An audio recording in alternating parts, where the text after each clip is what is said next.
Hi hello friends, welcome to ATM cinema Raju weds Rambai movie review.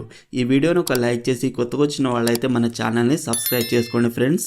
Movie run time వచ్చేసి 2 hours 16 minutes ఉంది. ఇది base on true story. ఈ మూవీలో వెంకన్న క్యారెక్టర్ని చాలా బాగా రాసుకున్నారు. తన యాక్టింగ్ కూడా చాలా బాగుంది. మిగతా క్యారెక్టర్స్ కూడా బాగానే చేశారు. సినిమాటోగ్రఫీ అండ్ బ్యాక్గ్రౌండ్ మ్యూజిక్ బాగుంది. బ్యాడ్ లాంగ్వేజ్ అయితే ఉంది. ఫ్యామిలీతో చూడాలంటే కొంచెం ఇబ్బంది పడవచ్చు. మూవీలో సాంగ్స్ అయితే బాగున్నాయి. క్లైమాక్స్ అయితే చాలా బాగుంది. అస్సలు ఎక్స్పెక్ట్ చేయలేదు. మనుషులు ఇలా కూడా ఉంటారా అనిపించింది. స్టోరీ లైన్ ఏంటంటే రాజు రాంబాయిని లవ్ చేస్తాడు. రాంబాయి వాళ్ళ నాన్న వాళ్ళ లవ్ని ఒప్పుకోడు. చివరికి ఏం జరిగింది అనేది basic story line. Simple story కానీ క్లైమాక్స్ వల్ల ఒపీనియన్ అనేది మారిపోతుంది. ఎమోషనల్గా కూడా బాగా వర్క్ అయింది. అందరి యాక్టింగ్ బాగుంది. మూవీ స్టార్టింగ్ గుడ్, తర్వాత బాగానే ఉంది. సెకండ్ హాఫ్ కొంచెం స్లో అనిపించింది. ఆ క్లైమాక్స్ మాత్రం చాలా బాగుంది. ఆ ఇన్సిడెంట్ జరిగిన తర్వాత కూడా వాళ్ళిద్దరూ 7 సంవత్సరాల దాకా బతికి తర్వాత వాళ్ళిద్దరూ చనిపోయారంట.